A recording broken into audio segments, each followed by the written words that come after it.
Baba Shuaib, the correctional officer, born in Accra, Ghana, a Quranic researcher and a critical thinker based on religion, who does online lectures based on the guidance of the Quran on platforms such as Facebook, YouTube, and TikTok since 2018.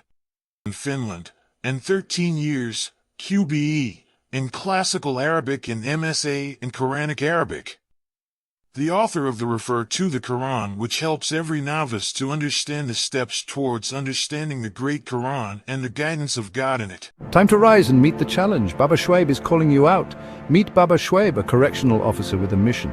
Today he's throwing down the gauntlet to the mushriks, no more holding back.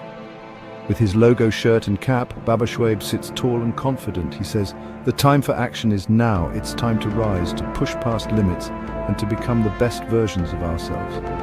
Baba Shuaib believes in the power of determination and resilience. His challenge is simple. Stand up, face your fears, and conquer them. Every day is a new opportunity, he says. An opportunity to grow stronger, to be better, and to leave a mark on the world. So, are you ready to accept Baba Shuaib's challenge? Are you ready to rise above it? Never ever seen Quran. Wow. One thing about the Quran. Muhammad never saw the Quran. Doesn't see any Quran. Muslims are saying, according to the Hadith, Muhammad doesn't know how to read and write. Wow. So if truly he doesn't know how to read and write, who is the author of Quran? The parent of Prophet Muhammad are in hellfire. In the Hadith? In the Hadith. Oh my goodness. So if is that true, that means already the judgment day has passed. Yes. So now we are eating bonus. Yes. That's what it is. That's what it is. So these are the lies that you can go and research. Even Muslim, I mean, showing that they're saying those hadiths are lie, I think. Wow. Wow. There is no assurance in Islam. of salvation in Islam, because even Prophet Muhammad say he doesn't know what will happen to him himself. Oh, yeah. Whoever left Islam must be killed. the Hadith said that. Yes, this is what Hadith But said. the Quran said Islam is not, by force. So why the contradiction? This is the reason why some of Muslims, they are not agree with Hadith. They just believe in Quran. Like when Sheikh that in Kasina, Sheikh Ibrahim Yahya Masusuka. Yes. He say Hadiths all are lies.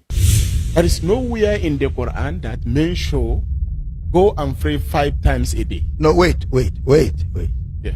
There's nowhere in the Quran where a Muslim is asked to pray 5 times a day. There is nowhere. So why are they praying 5 times a day? I don't know. Because when you look at the Quran, even Prophet Muhammad, he didn't do that 5 times prayer. Because if you ask a Muslim to bring evidence or verses where Prophet Muhammad did 2 rakat in the morning, and then 4 rakat in Al-Asr, 3 rakat in Maghrib, 4 rakat in Isha, there is nowhere found it in Quran. Wow. And they are saying you cannot find it until you go to Hadith.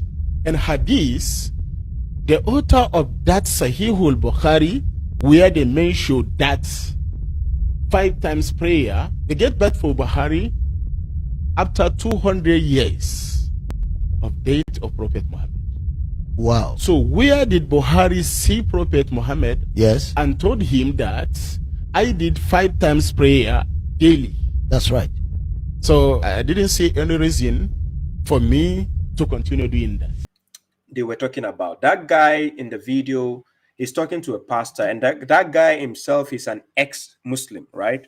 He's an ex-Muslim. So he's talking to the pastor, trying to, is just like an insider who have been part of something before and trying to expose something he thinks that is the secret to somebody who has no idea of what is going on within.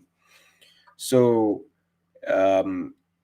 in some instances, people will consider such a person as a traitor, right?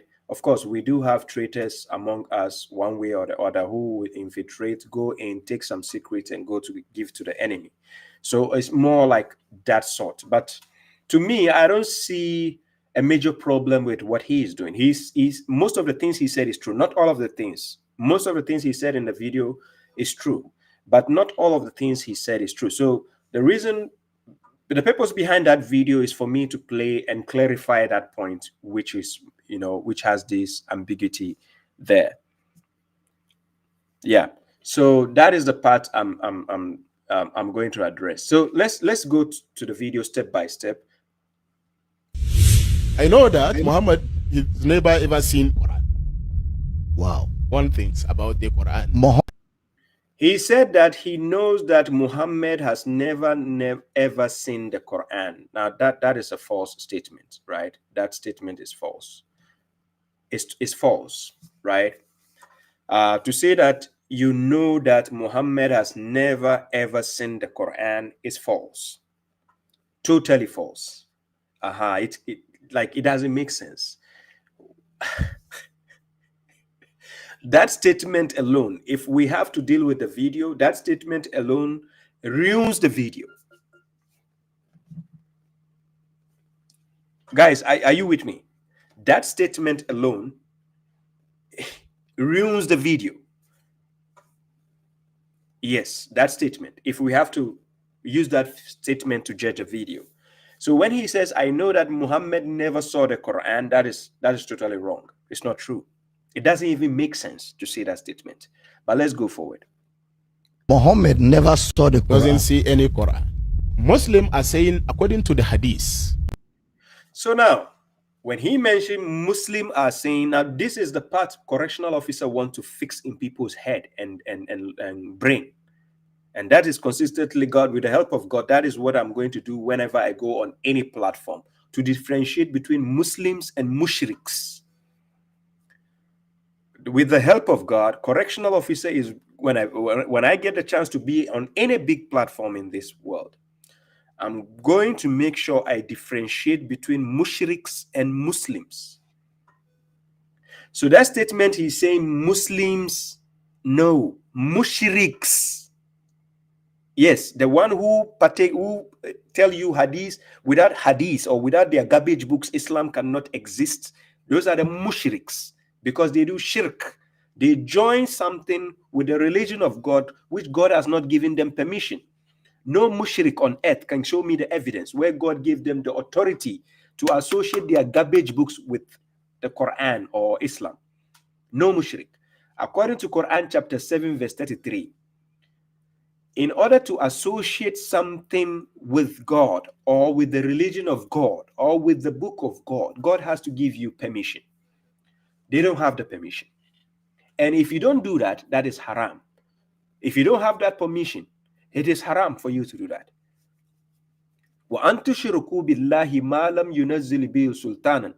It is haram. Chapter 7 verse 33. Write it down. Show it to any mushrik, any Sunni, any Shia who is claiming you can't follow Islam without any garbage statements they will tell you. Tell them, prove to me where God gave you the authority. They don't have it. They don't have the sultan. They don't have the izn. Izn, that's the permission. They don't have it, right? So when this guy was talking, there is a part when he said something which will trigger your senses to understand that he knows there's a difference between the Muslims who follow the book of God and the Muslims who follow something else. Those are the mushriks. So he's going to differentiate whilst he's talking. So pay attention. Muhammad doesn't know how to read and write.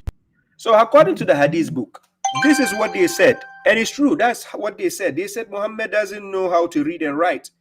So this part, the guy isn't lying about that, because that is what the mushriks said. They said Muhammad doesn't know how to read and write. And that is a nonsensical statement, because when you go to Quran chapter 96, read verse 1 to verse 5, it clearly shows you Muhammad knows how to read and write because God taught him. Yes, Muhammad is a human being, and God has taught the human being what he knows not. So if Muhammad never knew how to read, God has done what? Taught him. If Muhammad doesn't know how to write, God did what? He taught him. But the foolish mushriks will tell you Muhammad doesn't know how to read and write. And by the way, they say Muhammad goes to live in the cave. I don't know. Is he a Spider-Man or Batman? What is a married man going to do in the cave? That's what they say. They say when the angel came to squeeze him, Ikra, ma'ana bikari, I don't know how to read. They said that was in the cave. So this man is married to Khadija, You were married to a beautiful wife, and then you go to the cave. They say he goes to the caves to stay. What kind of hey, this is mushriks. Why was his wife giving him stress or headache? Because in this modern day, when your wife is giving you too much stress, you go to the car. Instead of the cave, we go to the car. You go to the car to sit down, maybe for like 30 minutes, 1 hour before you go back. But if you say Prophet Muhammad was living in the Gar al-Hira, the cave, whilst his wife is at home, and the funny part is, they say when the angel tried to squeeze him, he ran back to his wife. Hey, no, this guy, seriously, look, I call these books comedy books, because how come a sensible person will be watching, reading, listening, and they don't see the comedy in these books? Seriously. Oh my God. Hey, not even Batman lives in the cave, or Spider-Man. Why? Oh my God. Hey, Shiny Star Ali Suli, I see you, my brother. Bimbas Barasalim. Salam to all of you. So listen to when this guy will decipher the issue and show you the difference, right? So let's go. Wow. So if truly he doesn't know how to read and write. So you see how he's questioning it? If truly. So based on condition, it's a conditional statement, meaning he doubts that statement himself. He's like, because this is the ideology of the mushriks, because when he started saying this, he mentioned the hadith. The hadith followers, this is where they get their, the heebie-jeebies from, because they rely on the hadith more than the Quran. Yes. I'm being honest with you. Every mushrik relies on the hadith more than the Quran. What the Quran says is not final to a mushrik. What the hadith book says is final. So pay attention to that. Who is the author of Quran? The parent of Prophet Muhammad. Who is the author of the Quran? The mushriks will tell you the Sahaba wrote the Quran, yet the teacher couldn't write. Imagine your teacher who teaches you how to read something, who taught you how to recite something, and then he taught you the book. Listen carefully. When we say وَيُعَلِّمُهُمُ الْكِتَابَ, kitab can only exist when there is kataba. The verb is kataba. The noun is kitab because it's a book. Now, this kataba, you have to be taught. You have to be taught. Do you get my point? You have to be taught how to write. God says he teaches the human being what he knew not. So if you tell me the teacher doesn't know how to read and write, how can he now teach the people? Are you getting my point? So now, وَيُعَلِّمُهُمُ الْكِتَابَ, if these mushriks are claiming that the people of Muhammad were ummiyuna, like they were unlettered, listen carefully. The mushriks, they will tell you the people of Muhammad were illiterate also. So if the people of Muhammad were illiterate, how come they can read and write the Quran, but the teacher, who is taught by God, cannot read and write? Hello?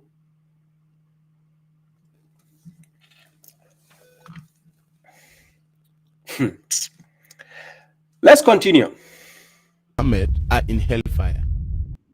The same hadith book says the parents of Muhammad are in hellfire, and the Sunnis, they have it in their hadith collection. They don't want to mention this to the people.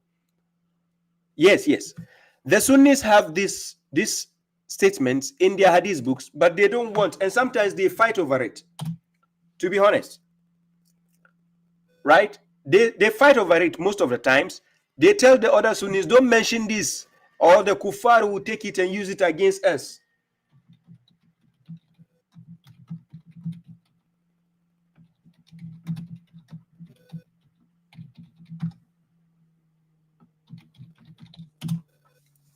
So just a second. Let me open the file I made here.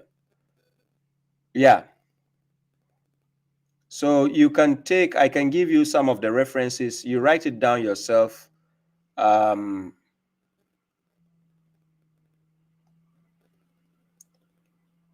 Yes. So you can take, for example, Sunan Abi Dawud. Sunan Abi Dawud. The hadith is 4,718. Ladies and gentlemen, if you're watching me and you're listening carefully, write it down. Write it down. The hadith is 4,718. Sunan Abi Dawud. Somebody should write it in the comment section if possible. Sunan Abi Dawud. Okay, I put it myself. This one. Sunan Abi Dawud, 4,718. So here, the hadith says, a man asked, where is my father? He's asking the prophet. They said, the messenger. The messenger said, according to the hadith, I don't believe in this garbage, right? Your father is in hell. When he turned his back, he said, my father and your father are in hell. Right? So he says the prophet is telling the person that my father and your father are in hell. This is the hadith book again. And this is Sahih. It is authentic by the scholars. The scholars made this authentic. And the recent scholar who even made it authentic again was Imam Albani from Albania. Okay, so let's continue.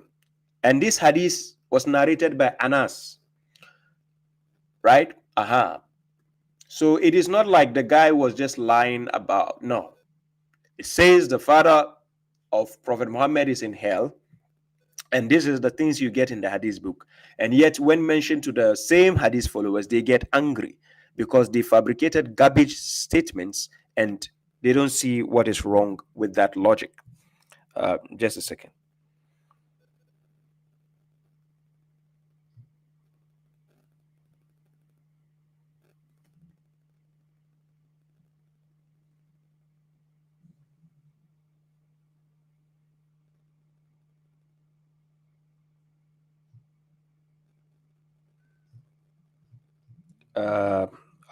There's a video that I had here. I want to see if I can find the video. Where is it?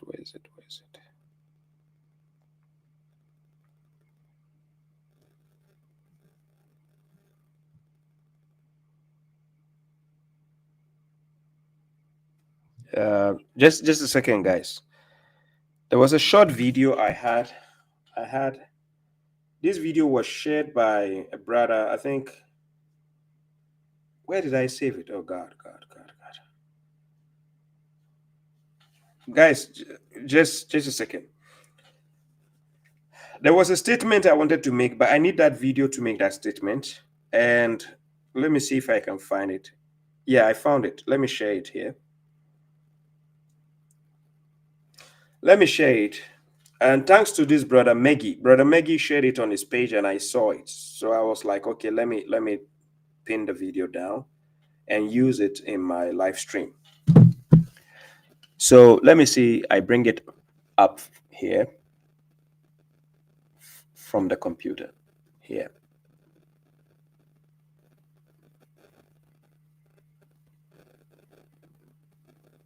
So that the video has to do with Ali Dawa, right?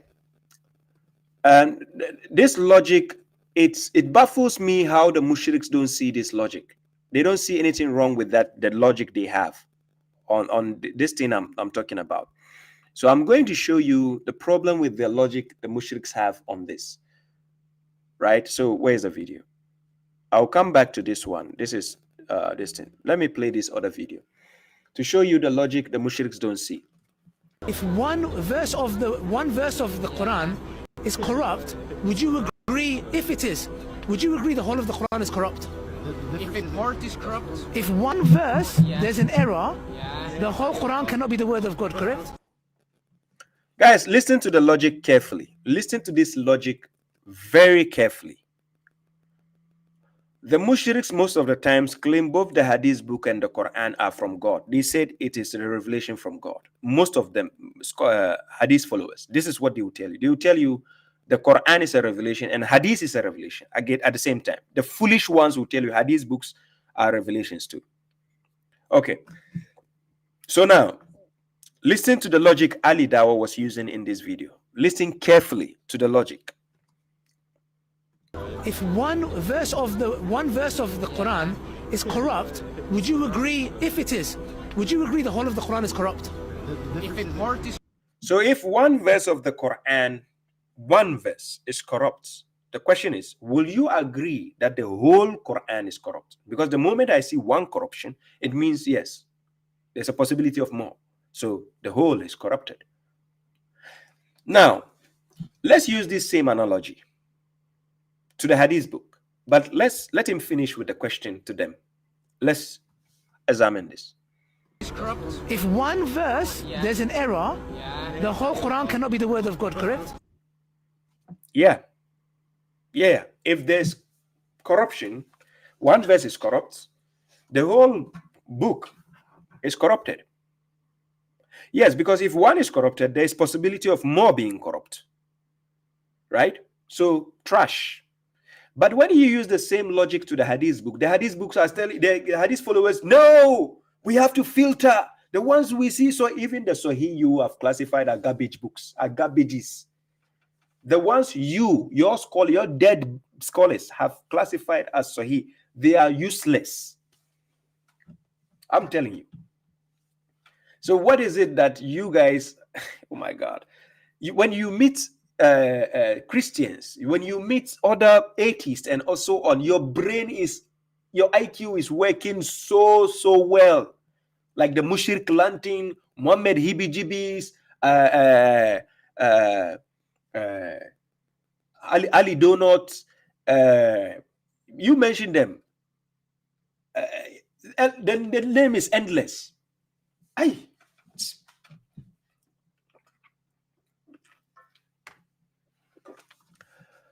Let's continue.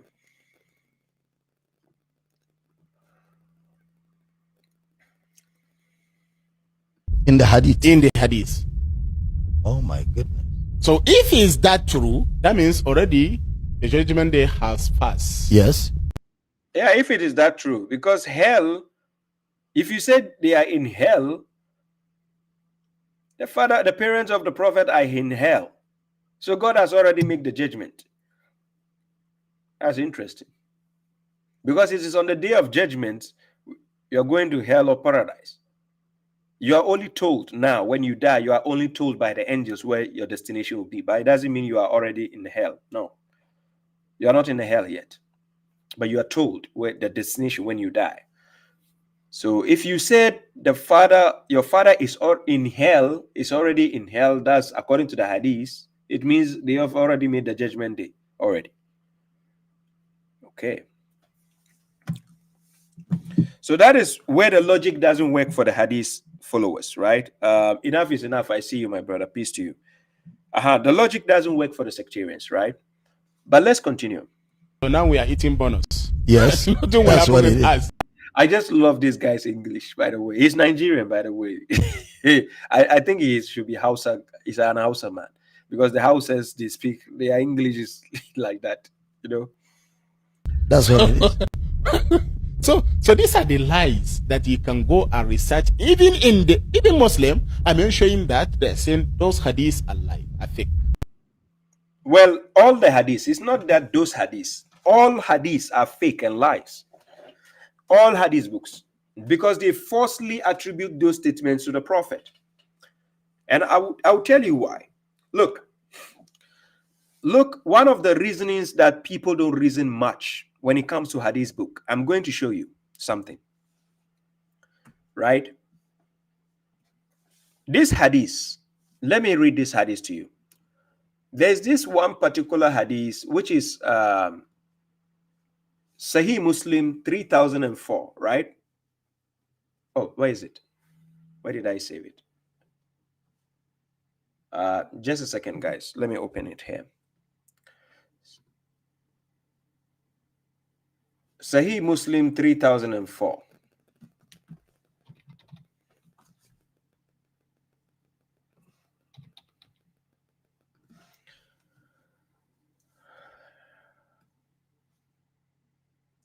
There's a point in the hadith I want you to pay attention. I want to read that hadith and I want you to pay attention carefully to that part. Sahih Muslim 3004. According to the hadith, it says the prophet says, La taktubu anni. Then it says, Waman kataba anni ghayra al-Quran falyamhuhu wa addisu anni. Right? Sahih Muslim 3004. Now, the interesting part of the hadith, I want you to pay attention and examine carefully, is in the hadith, it says, I think he also said deliberately, whoever lies against or about the prophet deliberately should in fact find his abode in hellfire. I repeat, the hadith, Sahih Muslim 3004, is clearly saying that the prophet says, do not write anything except the Quran. La taktubu anni, meaning from me except the Quran. And he says, whoever writes anything, وَمَنْ كَتَبَ أَنِّي غَيْرَ الْقُرْآنِ, if you write anything other than the Quran, فَلْيَمْهُهُ, wipe it out, efface it, erase it. Then he says, وَحَدِّثُ أَنِّي, and narrate from me. Then he says, if you attribute any falsehood to the prophet, then he says, deliberately, listen carefully, if you attribute any falsehood to the prophet deliberately, then you should find your what? Your abode in hellfire. So the question is, do we find deliberate lies in hadith books or not? Yes. Coming from Imam Bukhari, you will find a lot of lies, even from Imam Bukhari himself. But these confused mushriks will still follow hadith books, Imam Bukhari again. Hey, mushrikanga. Anyways, so they don't see the deliberate lies in the hadith because they are blindfolded, right? The brain is kaput. They don't know how to even reason properly. So they don't see all these problems in the hadith book. But anyways, let me put this one here just a second.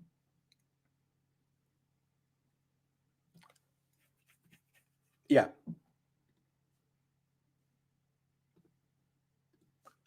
So pay attention to that hadith. Normally, even if the mushriks want to quote the hadith, they will not quote it in full. But I want you to pay attention to how the hadith is set up, right? If you read the hadith in full, it says, the prophet says in that same hadith that whoever lies about him deliberately should find his seat in hellfire.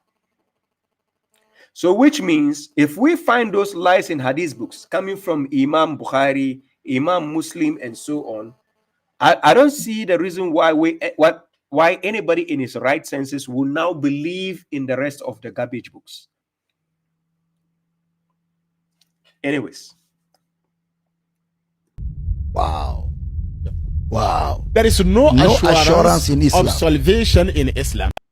That is a lie. If you say there is no assurance of salvation in Islam, that is a total lie. Quran chapter 10 verse 9. Quran chapter 10 verse 9. This is what God says. I put it on the screen. Let me put this verse on the screen.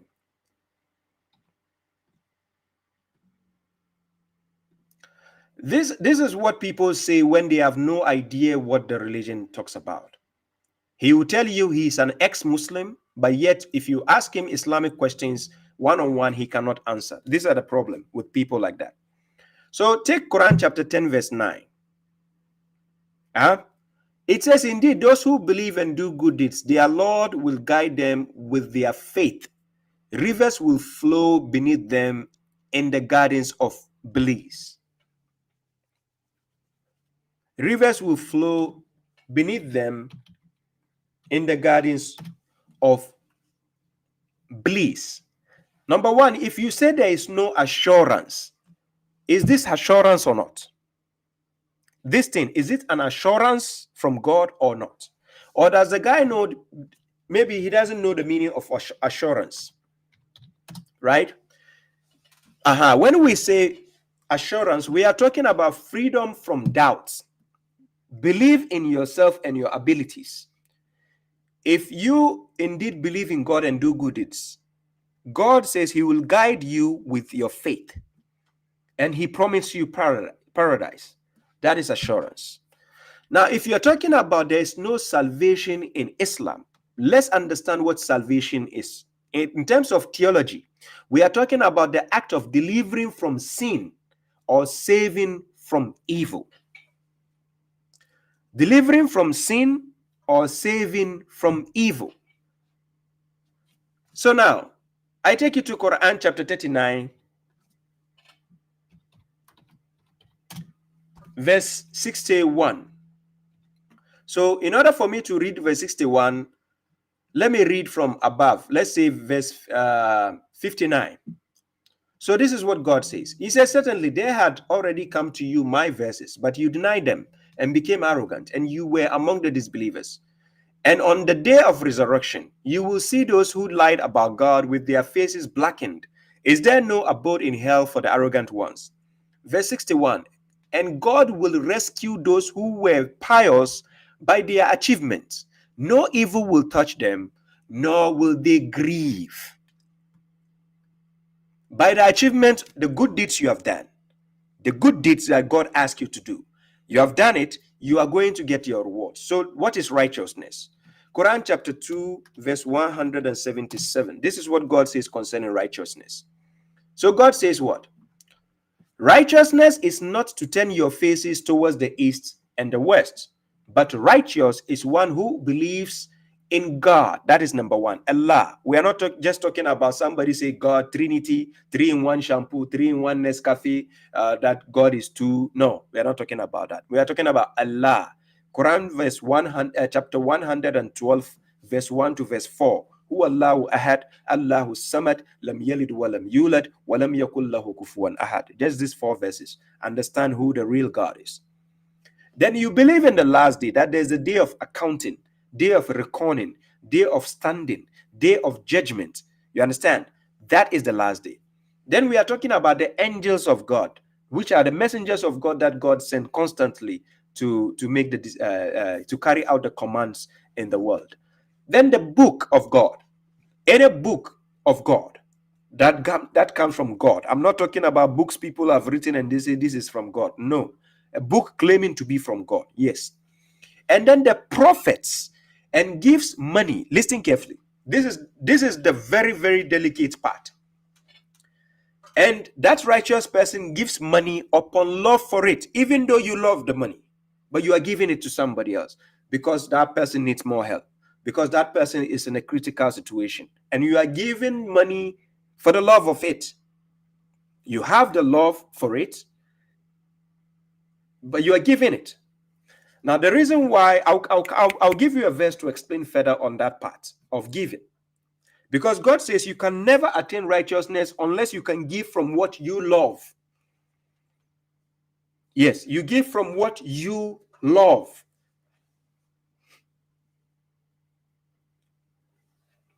I'm going to Ghana. I'll be in Ghana by next week, inshallah. Me being in Ghana, I'll still do charity events. I'll organize charity events. I'll feed people. We have somebody who has sponsored also for Quran to be distributed to people that I have to give in Ghana. We have people who has actually donated for me to help people who are in need. Ladies and gentlemen, my question to you is, don't I also need money to do other things if I want?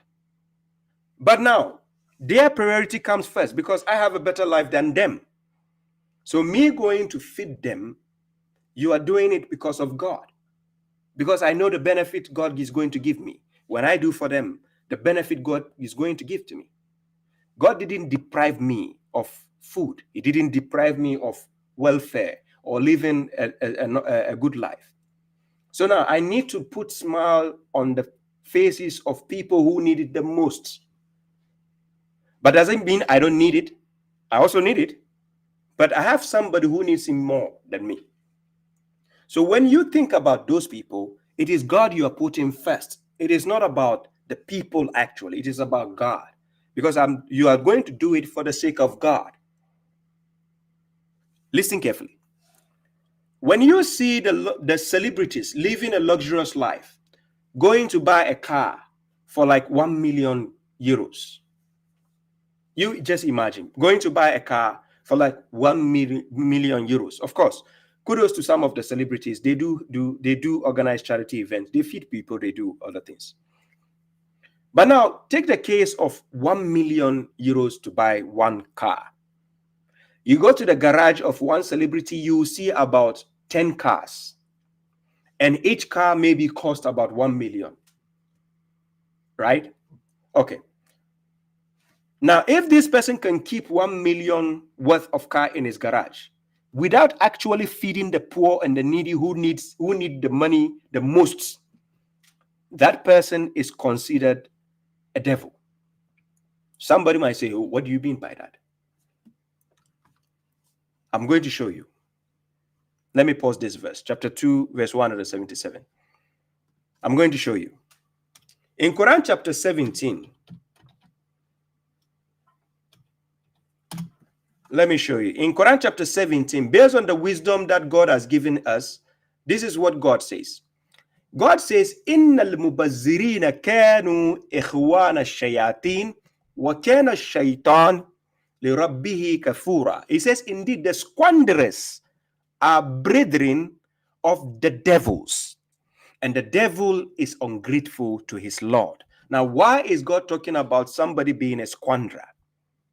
Ladies and gentlemen, we say a squanderer, you are aware of who a squanderer is, right? This is who a squanderer is. Somebody who is a recklessly extravagant consumer. Recklessly extravagant consumer. Now, the verse I'm quoting in chapter 17, verse 27, take the verse above. See what God says. God says, and give the relative, the nearby, the neighbor, somebody who is near, give the relative his due, as well as the poor and the wayfarer, those stranded on the streets. Sometimes you go on the street, you see somebody who's a wayfarer, he has no exact location, just moving around and stranded. And do not squander extravagantly. We are not saying don't buy cars for yourself. We are not saying don't buy good clothes. We are not saying don't wear nice things. But extravagant is a problem.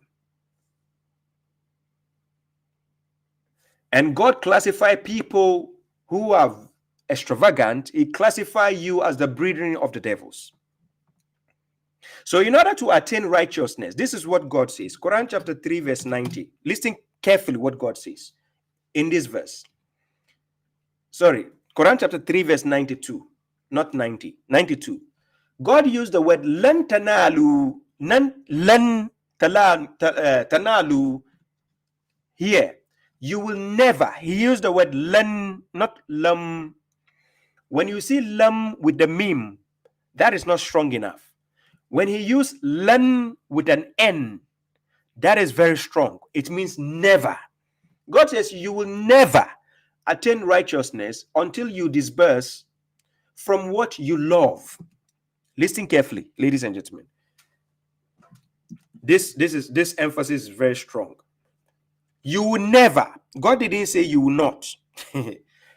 You will never attain righteousness until you disperse from what you love. And whatever you disperse of anything, listen, not you don't have to be extremely rich before you can disperse. When we say disperse, it means to spend in the way of God.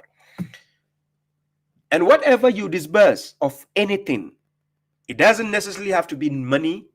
Any way a person can help. Look, people can even help you without giving you money. Yes.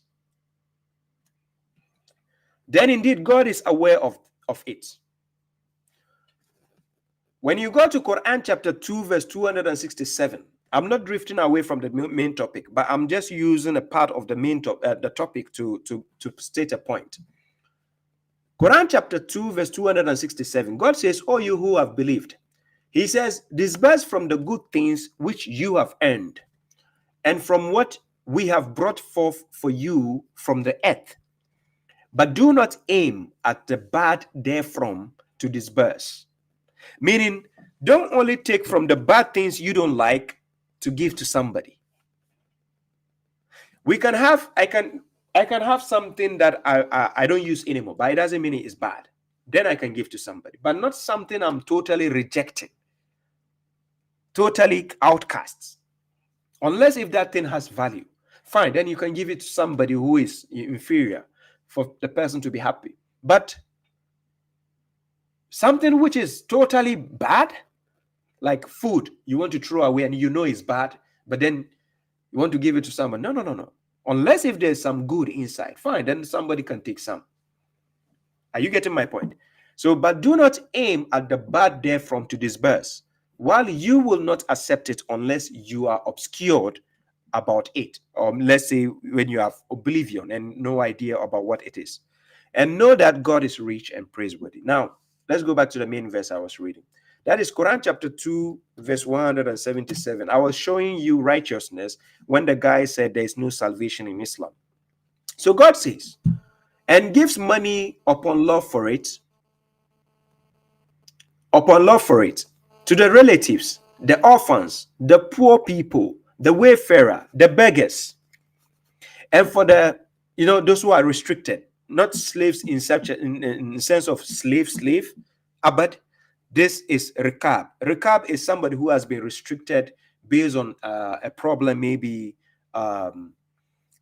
let's say you hit somebody's car and you don't have an insurance, and that car is very expensive, so that person decides to seize you. You become a restricted person.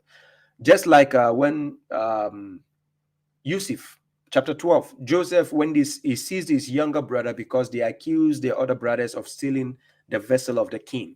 So then they seize it becomes restricted.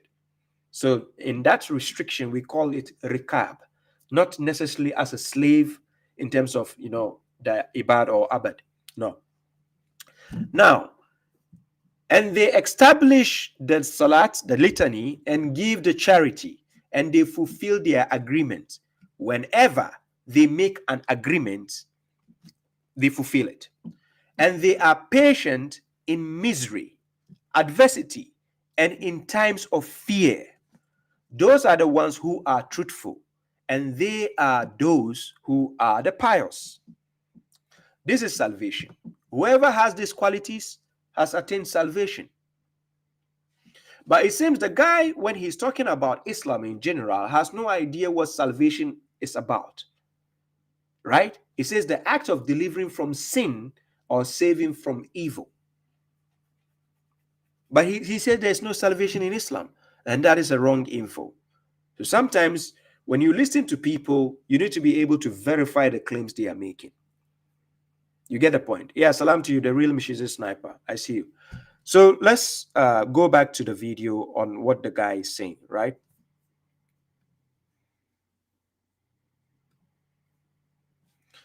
Oh, where's the verse? I put the verse away.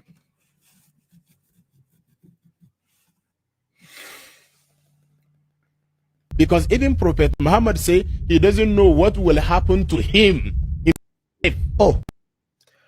Oh my God. That's not how he says it, for God's sake. Now, this is the verse they misquote. It is in Quran chapter 46, verse 9. They misquote this verse many, many times without understanding what is being said. A verse has a context to it. If you don't understand the context, stop shortening it, right? They misquote it. Yes, thank you very much, Abu Suleiman. You like my glasses, eh? I didn't wear it because of fashion.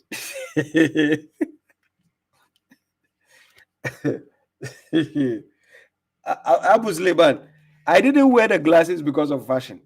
I was having a minor headache. I still have the headache, a trace of the headache. I think when the light shines in my eye, it triggers my distance. So I'm wearing the glasses because of that, right? So thank you very much, Abu Suleiman. Thank you. I appreciate that. God bless you. Let's go. So in Quran chapter 46, verse 9, this is the problem here, that a lot of people don't pay attention to what the verse actually says. They think, especially when Christians and pagans are quoting this issue, they think Muhammad is saying something about, how will I say, they are talking in terms of judgment day, that Muhammad is not God, for God's sake. How do you expect him to know? Oh my God. Anyways, let me see the verse. Say, I am not an innovation. The word bid'an can mean original, can mean innovation. But in this context, he is not an innovation, meaning he's not something invented aside the messengers. Salam, Liman Imrana. So it says, I am not an innovation among the messengers. Right? Neither do I know what will be done to me. Listen carefully. What will be done to me? He's not talking about day of judgment.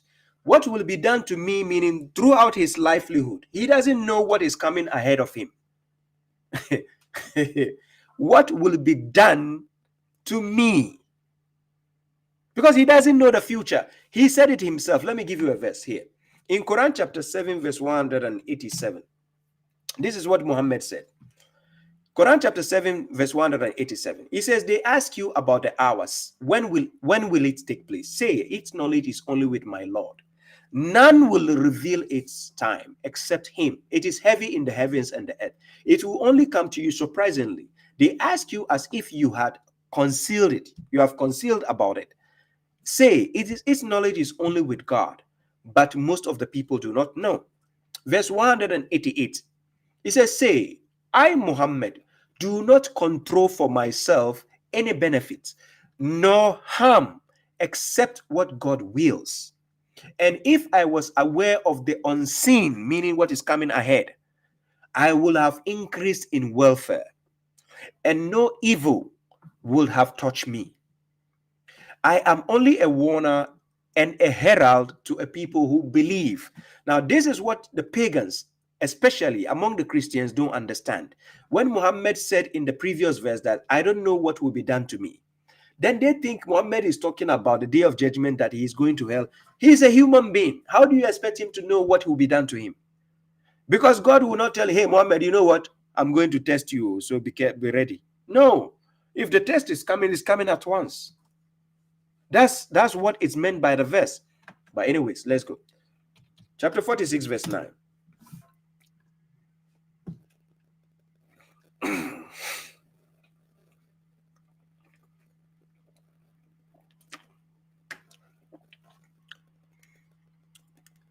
Yeah.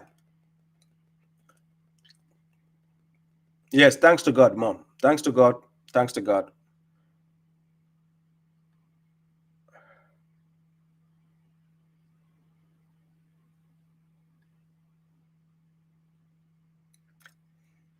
It says, Baba, try blue light filter. You can get glasses with it, or blue light filter screens for devices. Blue light filter screens. No, the light I'm talking about, I'm not talking about the light from my computer. I'm talking about the lightning that I have, that comes, that I use for the camera side. That's the lighting I'm talking about. But anyways, thank you for the recommendation, right? Suggestion. I'll see what I can do on that. Anyways, Quran chapter 46, verse 9. Say, I am not an innovation among the messengers, neither do I know what will be done to me, nor to you. Because Muhammad doesn't know the future. So he says, what will be done? Done. When God wants to do something to you, he doesn't know unless God tells him. So that's what Muhammad meant. But the Christians, I don't know what they are looking for. They think that is oh my God. And then this is what the messenger says. I only follow what is inspired to me, and I am only a clear warner. Yeah, that is what he is. That is what the verse means. This has nothing to do with, because Muhammad doesn't know what will happen to him. How is that a problem? He's not talking about his deeds. He's talking about what will be done by God. Oh my God. When people are shallow brain minded, this is how they think. Hey. Anyways, let's continue.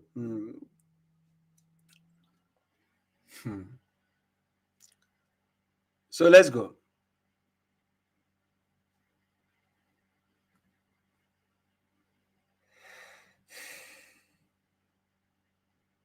Yeah, whoever left Islam must be killed. Now, this is what they found in the Hadith book. Again, this is not from the Quran. Quran never said whoever left Islam, you have to terminate the person. No. Man baddala dinahu faqtuluhu. This is coming from the Hadith. And it is Sahih al-Bukhari 3000 and what? 3017. Right? Sahih al-Bukhari 3017.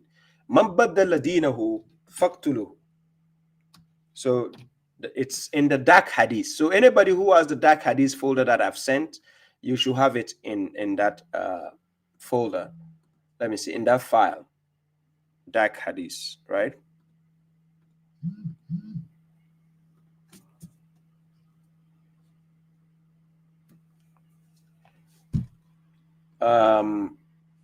Here.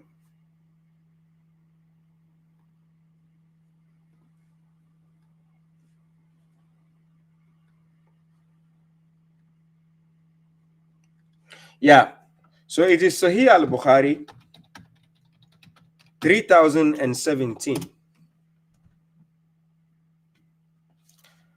Sahih al-Bukhari 3017. He says, Man baddala dinahu faqtuluhu.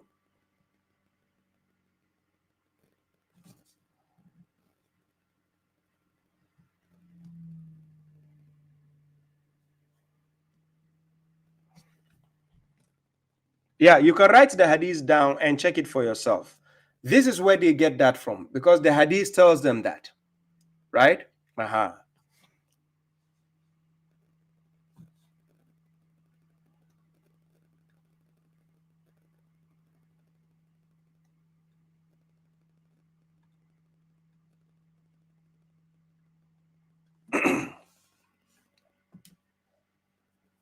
So let's continue. So here, what is it? That throws out all their foolish hadith.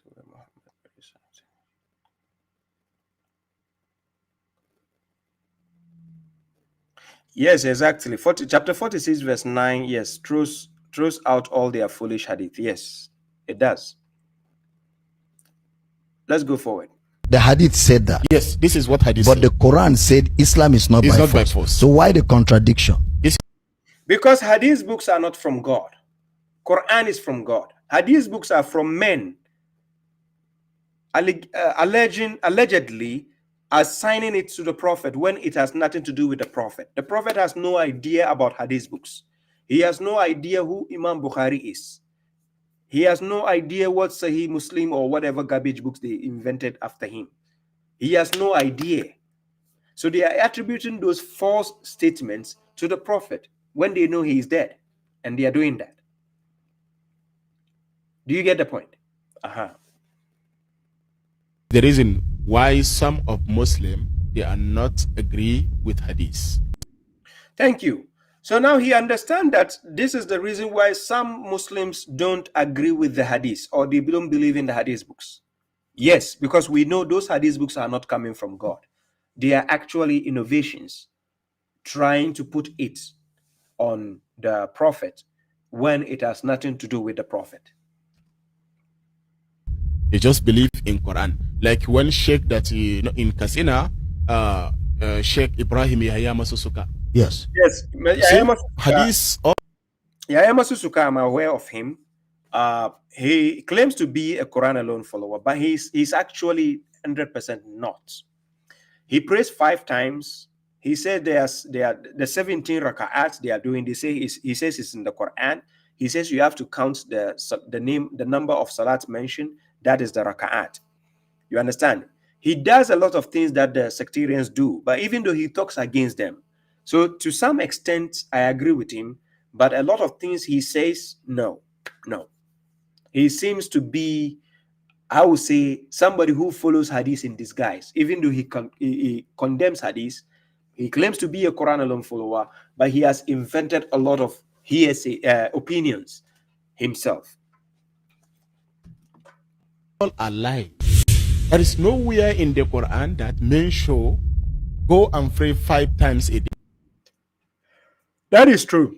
There's nowhere in the Quran which says they should go and pray 5 times a day. It doesn't exist. This is coming from the hadith book, which is true. No, wait. Yeah. There's nowhere in the Quran where a Muslim is asked to pray 5 times a day. There is nowhere. So why are they praying 5 times a day? Because the hadith book says so. That is the point. They created a parallel religion which has nothing to do with the Quran and God. So God is asking the question in Quran chapter 42 verse 21. Am lahum shuraka'u shara'u lahum min ad-din ma lam ya'zanu bihi Allah. Do they have idols who have legislated for them of a religion to which God has not authorized? Do they have such? Yes, the mushriks, they have. This is why they practice things that cannot be found in the book of God. No, because when you look at the Quran, even Prophet Muhammad, he didn't do that 5 times prayer. Because if you ask a Muslim to bring evidence, yes, or verses where Prophet Muhammad did 2 rakat in the morning, and then 4 rakat in Al-Asr, 3 rakat in Maghrib, 4 rakat in Isha, there is nowhere found it in Quran. Thank you. That is true. You don't find that in the book of God, including Yahya Masusuka, who does 5 times prayers. Where do you find that? No. Yahya Masusuka was somebody I nearly debated some years back. About 7 years ago, we nearly did a debate on there used to be one popular Hausa speaking channel, radio station called Qibla FM, right? I was there to do a program once, and we nearly scheduled a debate so that I need to prove to him the difference on what he has invented, which is not part of Islam. The debate didn't happen because the host, actually, I had a problem with the host because he called me to do a program. Whilst I was doing the program, he took my program off air and he put a different program, right?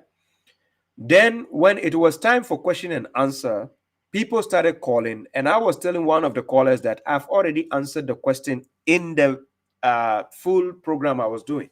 Then the caller said he did not hear that part.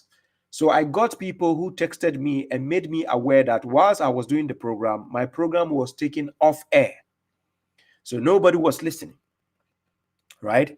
They started listening to me. After some minutes, the guy took me off air. So now I was now telling the host that since you have taken me off air and the questioner is questioning, you have done an injustice. So let me now go to the next caller. Since the caller asking me a question I've already answered, that's not my fault. Let me go to the next caller. He refused. So then the host started interfering between me and the caller. Then I told the host that if this is the way you are going to treat me on your platform, then there's no need for me to be here. Then he took me off his platform. Then he told the people that I rather quit. I rather step down, which I didn't. So then I called God as witness, and I invoked curse, and I said, may God curse the liar. Whoever is lying, may God curse that person. And I told that radio station that there's no way I will ever step on your radio station unless you tell the people the truth or you apologize. That is how we parted ways. So we were supposed to do a debate the following week with Mohammed Masusuka. Yeah, Masusuka. It didn't happen because of that. Wow. And they are saying you cannot find it until you go to Hadith. And Hadith, the author of that Sahihul Bukhari, where they mention that 5 times prayer, they get back for Bukhari after 200 years. That is true, but that not they gave birth to him. He started writing Hadith book after 200 years after the Prophet. That is when he started, not they give birth to him. He started writing the Hadith book 200 years after the Prophet. So that is 199 years, right? Of date of Prophet Muhammad. Wow. So where did Bukhari see Prophet Muhammad? Yes. And told him that I did 5 times prayer daily. That's right. So I didn't see any reason for me to continue doing that. By the way, he's this is him going to talk to the pastor. That man he's talking to is a pastor. This guy seems to be an ex-Muslim, right? So he is now telling, how will I say? He's now telling the pastor some of the issues within Islam and against the, how will I say? Against the mushriks also, right?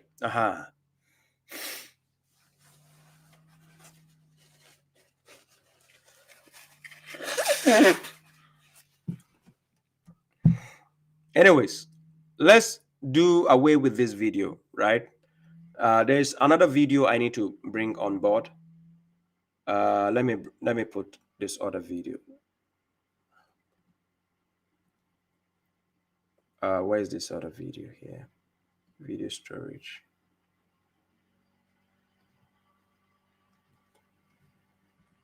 Aha, there's this video of Numan Ali Khan. Guys, let me play this short video. We will come back to the other video I want to play. But listen to Numan Ali Khan. This is interesting.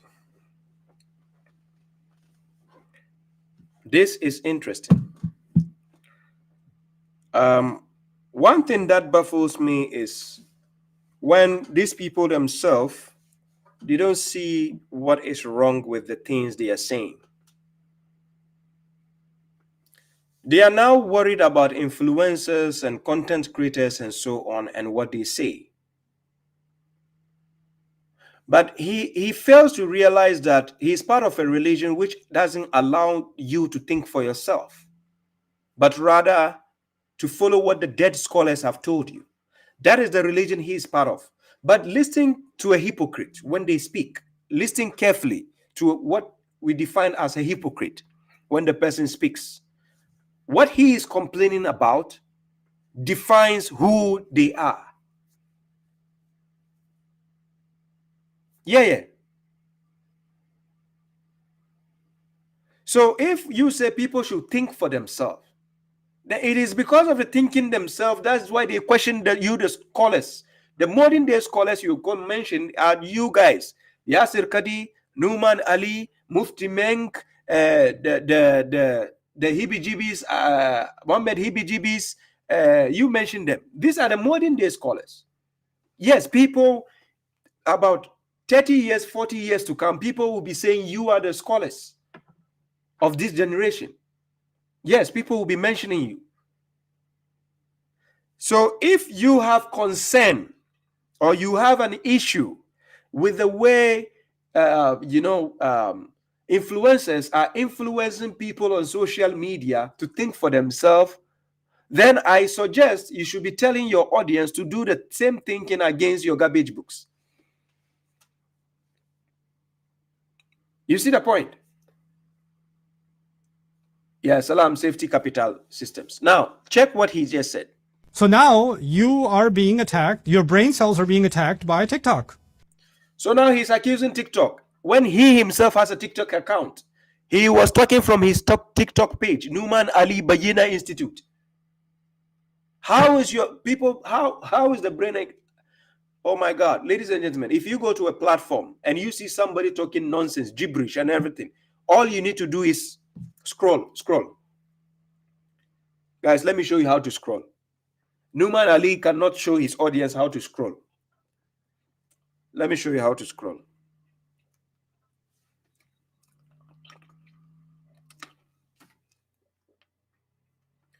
So, how do I show? Yeah. So this is Baba Shuaib's video, right? This is Baba Shuaib's video you're watching. This one.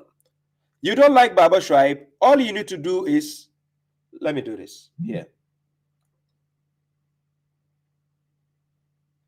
You don't like Baba Shuaib, all you need to do is you go up. Just go up. Just go up. Oh yeah, go. I don't want to see you. Like that. Just scroll. Go. How is TikTok attacking anybody? Ladies and gentlemen, people are listening to influencers on TikTok because the influencers have something to offer. If you are listening to somebody who has nothing to offer you, just skip and go to the next. Now, Or Instagram and angry influencers. Who are the angry influencers? I don't know. Or maybe they are talking about the sister that the UK Dawa boys are attacking the sisters in UK for their contents, like the Sister K, Sister Aya, and I think these people, because they are connected in one way or the other, so they are watching what is going on, the trends. Remember, trends. So the trending issues, they think, okay, these ladies are just influencers using their anger and frustration to convince other people. When you see the scholars start talking like this, They have been bugged. Yes, something is bugging them. And you just love listening to their angry speech. You're like, yeah, this sound he made was horrible. This look at the eyes. When he made this sound, when I was first watching the video, I was like, I thought it was horrible. Look how he makes. By the way, he has big eyes, you know. And look, this guy. Oh my God. What is that?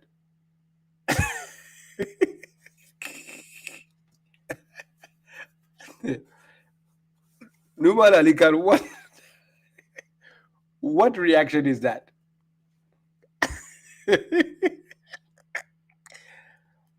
Angry speech. Like, yeah, this guy. Oh my God. Who does that watching? Who does that watching an influencer?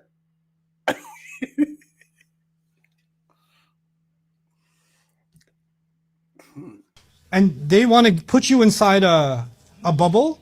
No! You, the mushriks, put the audience in the bubble. And in the not even bubble. Bubble will burst. You put the audience in the box. Yes, you, the so-called mushrik scholars. That's what you did to your audience. And your whole world is defined by their opinion? Thank you. Just like your scholars. The whole world of you, the mushriks, is defined by your dead scholars. You are talking against yourself, dude. Numan, this statement is against yourself. Because your audience, their whole world is defined by the dead scholars' opinions.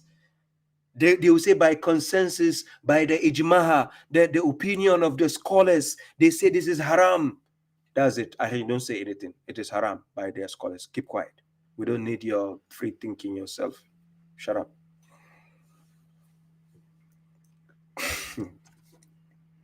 Your audience do. They hate we, the Quran alone followers, because you guys did the thinking for them. So now they will take what you guys said and hate us. But how come he doesn't see what is going on with his own statement? Did he watch Numan Ali? Did you watch yourself? I don't think so. I don't think he watched himself after putting the video. Somebody else has figured everything out. I'll just borrow their thoughts. I don't have to do original thinking myself. Yeah, this is what you tell the followers of your mushrik religions. You tell them don't do the thinking for themselves. You say ilmu ras, the knowledge of the head. So telling the person don't use your own opinion. When Baba Shuaib is speaking, you see the mushriks in my comment section. You are using your own opinion. You are using your own knowledge. Whose knowledge should I use? Your dead scholar? Who doesn't even know how to use a smartphone?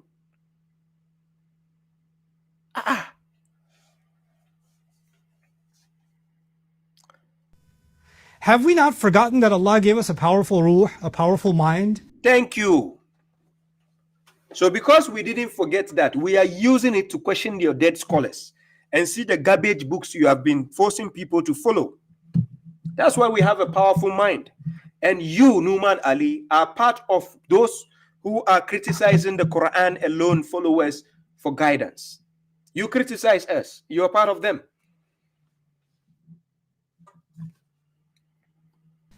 Have we forgotten that Allah gave us this is a religion لِقَوْمٍ يَتَفَكَّرُونَ, for people that think deeply? Thank you. It is a religion for people who think deeply. Just like the Quran alone followers do. We think deeply about things and we question things. But you people don't like it, because when we question it, we are questioning the status quo. And you guys become offended by it. لِقَوْمٍ يَعْقِلُونَ, for people who think for themselves? Ah, really? People who think for themselves. He added the word themselves to the verse. Oh, that's even interesting. Think for themselves. At least not some dead scholar thinking for me.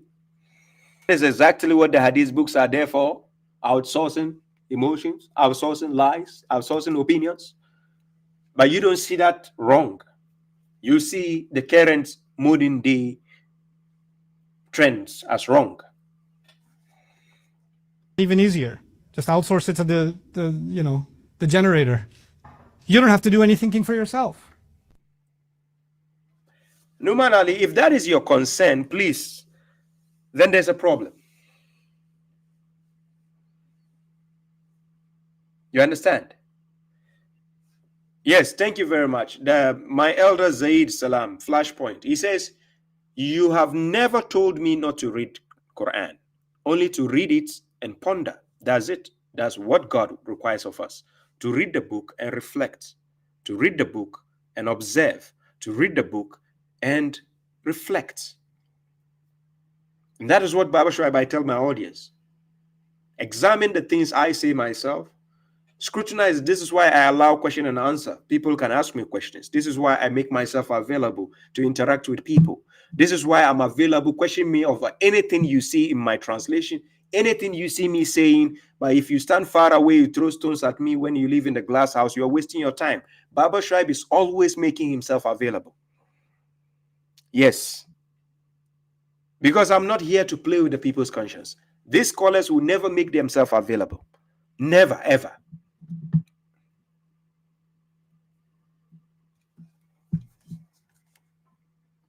Yes, mashallah. Shamail Siddiq says, I went to Zanzibar recently, Baba Shuaib, beautiful place. Got some brothers there too. Yes. Oh, I do have people from there who talk to me once in a while. Yeah, it's a nice place. They have some beautiful, and we have some people there as well. I know some people who are from there who actually send me messages also, and they watch my videos. So it's a nice place.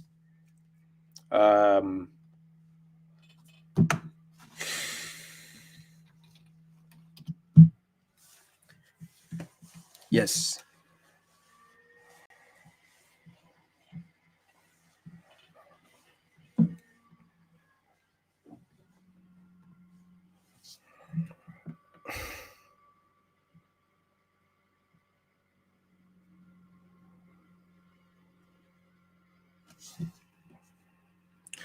Quran alone is perfect for Africa, not places like Nigeria. Egypt, there are Quran alone followers there. In the Arab world, yes, there are Quran alone followers. Nigeria, people are considered extremists. In Somalia, Quran alone is there, but it's not that big because they are extremists in that country also against people who advocate Quran alone. Any country you have in Africa which has the Sunnism being dominating, that becomes a problem when you bring the idea of Quran alone there, right? By the way, when I say Quran alone, it's just a slogan. We are talking about Muslims who happen to follow the Quran for guidance. That is the slogan, Quran alone. But it doesn't necessitate that's another sect. No, it is just a group of people who actually stand based on the principles of the Quran, that the Prophet himself was a Muslim and he recited the Quran alone. He didn't recite any other books. So that is the notion of Quran alone, right?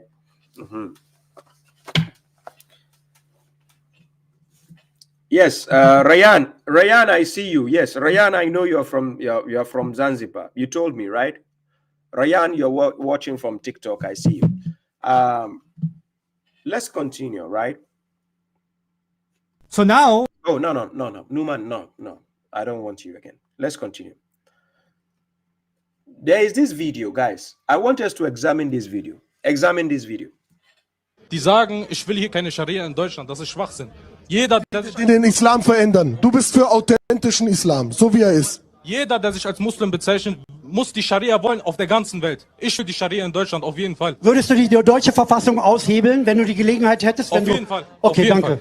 Wie zum Beispiel? Wie könnte man jetzt aus Deutschland einen islamischen Staat machen? Wie zum Beispiel? Laut den Werken ist das so, dass man, wenn man in der Mehrheit ist, wie Sie auch erklärt haben, sind wir dafür befohlen, Deutschland einzunehmen, auf jeden Fall. Also es ist eine islamische Pflicht, auch Deutschland einzunehmen. Fall, auf jeden Fall. Ich respektiere deine Ehrlichkeit und du bist ja gegen die Liberalen, die jetzt sagen, nein, das stimmt nicht und wir sollen hier in Frieden leben. Muslime zu sein. Warum? Es ist eine Auseinandersetzung, wir oder ihr. Entweder ihr übernimmt uns oder wir euch. Ja, auf jeden Fall. Und darum gibt es diesen liberalen Islam. Gibt es eine Unterscheidung politischer Islam und anderer Islam? Jetzt bin ich jetzt im politischen Islam, wenn ich sage, ich will die Scharia, dann... Ja. Nein, ich meine, Islam ist doch in alle Lebensbereiche. Kannst du sagen, Islam hat in Politik nichts zu tun? Gar keinen Fall. Das ist Kufr oder nicht? Natürlich. Ja. Und welche... Ich verstehe die Menschen. Manchmal, man will seine Religion beschützen und dann sagt man Sachen, die nicht stimmen. Ja, das mit dem Handabschneiden gibt's nicht, etc. Mit welchen Mitteln wollt ihr die Scharia hier installieren und einen islamischen Staat machen? Mit welchen Mitteln? Ich rede nicht von Anschlägen jetzt, zum Beispiel, wenn ich jetzt hier einen Anschlag mache, hier, wo sie gerade demonstrieren. Das ist falsch. Ich rede davon, wenn die Muslime in der Überzahl sind, dann, wenn es sein muss, mit Gewalt... Das ist es. Das ist Auf jeden es. Fall. Das ist es. Danke, dass einer ehrlich ist und es so sagt. Danke. Das du ist es. bestätigst Ich habe genau so gedacht, das. 30 Jahre lang habe ich so gedacht wie du.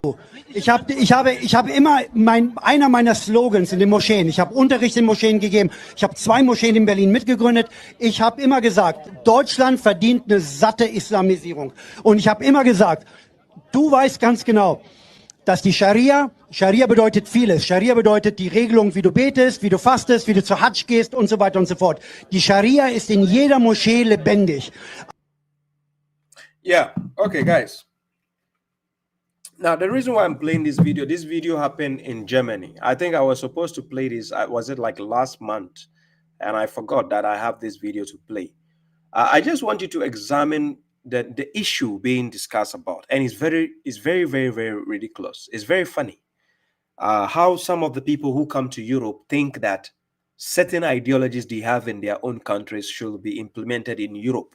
It's very weird, and I don't know how their logic, the brain works. But like I keep saying, the mushriks, their brain is from what? AliExpress and Temu. But let's check why I'm saying this. Now, listen carefully to what is being said. Die sagen, ich will hier keine Scharia in Deutschland, das ist schwach. Now, this video, oh, let me put it this way. Right, Now, this video here being discussed, what is being discussed in this video? Let me mark it. I make it big. Yeah. He says, I don't want Sharia in Germany. That is nonsense, right? I don't want Sharia in Germany. That is nonsense. Who changed Islam? You want authentic Islam? Islam verändern. Du bist für authentischen Islam, so wie er ist. Jeder, der sich als Muslim bezeichnet, muss die... He says everybody who calls himself Muslim must want the Sharia on the whole world. Which Sharia are you talking about? Because the last time I checked, Quran chapter 45 verse 18, the Sharia God gave to the Prophet is the one we find in the Quran. That is the Sharia God wants us to follow. But you guys, the mushriks around the world, they don't follow the Quran. That is the Sharia God wants us to follow. But let's continue. Die Scharia wollen auf der ganzen Welt. Ich will die Scharia in Deutschland auf jeden Fall. He says he wants Sharia in Germany. Then the host is now asking, will you nullify the German constitution if you could? Würdest du die deutsche Verfassung aushebeln, wenn du die Gelegenheit hättest? Auf jeden Fall. Okay. Then he said, definitely. You see the bozo. If Sharia comes to Europe, you, this moron, you will not be in Germany. I'm serious. Go to Saudi Arabia. If you are an immigrant, you will never get their passport. If I'm lying, anybody from Saudi Arabia should tell me if I'm lying. Go to Saudi Arabia. If you are an immigrant, you are never given the passport of Saudi Arabia. No. No. You are not given. The only immigrants they gave the passport was Sophia, the AI robot. That is the only immigrant who was given the passport, Saudi Arabia citizenship.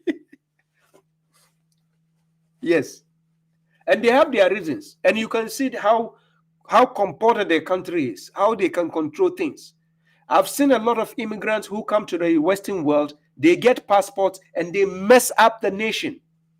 I've seen somebody who was given passport and was deported back to Iraq. Because you are giving somebody a passport whose brain is already kaput. What do you expect him to come and do? Rape your kids? So he says, definitely, we need Sharia. If Sharia was good, stay where you are coming from. Where you came from, stay there. Don't go to Germany and say, we want to bring Sharia here. Sharia was good for where you were coming from. Why did you come to seek asylum in Germany? What is wrong with this brain?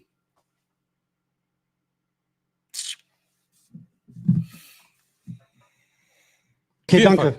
Wie zum Beispiel? So the host is asking, how, which one? How, for example? How could you turn Germany into an Islamic state? How, for example? Könnte man jetzt aus Deutschland einen islamischen Staat machen? Wie zum Beispiel?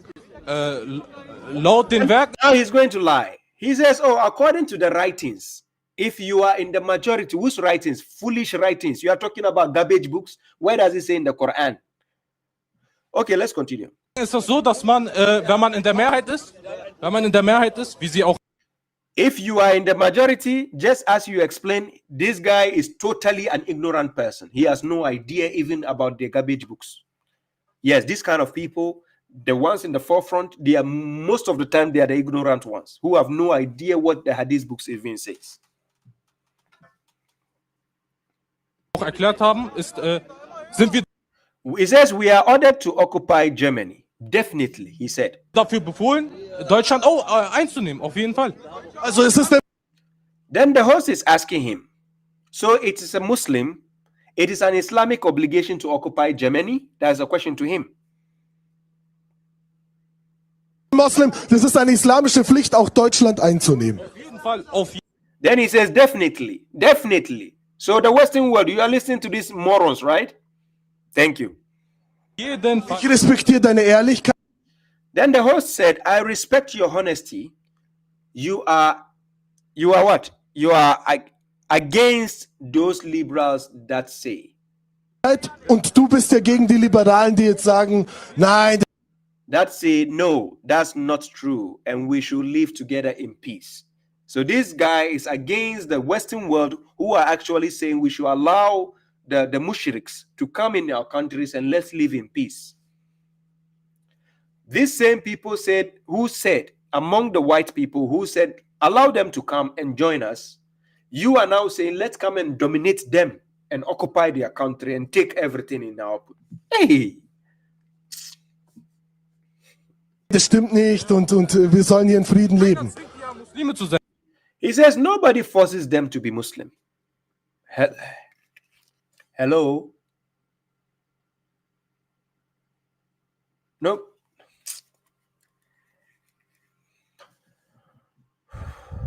Warum? Es ist eine Auseinandersetzung. Now the host is asking him, it is a dispute, us or you. Either you take over us, we will take over you. This is how it works. But now the guy answering the host is confused. Wir oder ihr. Entweder ihr übernimmt uns oder wir euch. Ja, auf jeden Fall. Now he says, yes, definitely. And that's why this liberal Muslim doesn't exist.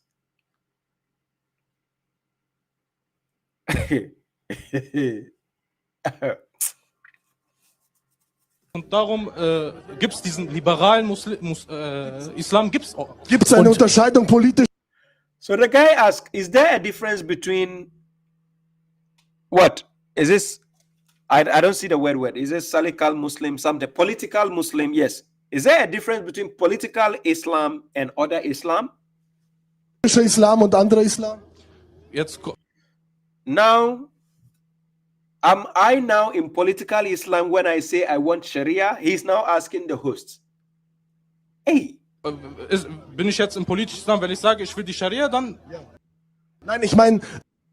The host asked him, no, I mean Islam is in all areas of life, right? Islam ist doch in alle Lebensbereiche. Kannst du sagen, Islam hat in Politik... Then the host asked him, will you say Islam has nothing to do with politics? Nichts zu tun? Gar kein Fall. He says definitely not. No, Islam covers every aspect of life. Islam covers politics also. We saw in Quran chapter 2 verse 246 when you read downwards, when the assembly of the children of Israel asked God to appoint for them a king. They asked their prophet to appoint a king for them. There was a politics. There was this consensus of this misunderstanding, saying that why will God choose somebody who they think they are better than him and so on? Because if it is based on voting, they will have not voted for that person to be their prophet or their king. You understand? Politics, Quran governs every aspect of life. Islam governs every aspect of life. So if you say Islam doesn't cover politics, you are a fool. People don't understand what politics mean. Because this guy they are talking to seems to be ignorant. Now, when we are talking about politics, we are talking about social relations involving intrigue to gain authority or power. That is what politics is about. So the host talking to this guy is oblivion to what politics is about. He doesn't know what politics means. And these are the kind of morons who will be in the forefront answering questions. And these are the morons media looks for to talk to. And people think these are the morons who represent Islam. Let's continue. Natürlich. Then the guy asked him if he understands the question. He says, definitely, I understand the people sometimes. Ich verstehe die Menschen. Manchmal, man will seine Religion I understand the people sometimes you want to protect your religion. Then you say things that aren't true. schützen und dann sagt man Sachen, die nicht stimmen. Ja, das mit dem Handabschneiden gibt's. Cutting off hands doesn't exist, etc. Nicht, etc. Mit welchen Mitteln wollt ihr die... Now he's been asked a question. How do you want to install Sharia here and make an Islamic state? With which tools? Sharia hier installieren und einen islamischen Staat machen. Mit welchen Mitteln? Ich rede nicht von Then the guy says, I'm not talking about terrorist attacks. Example, if I will attack you here while demonstrating, that is wrong.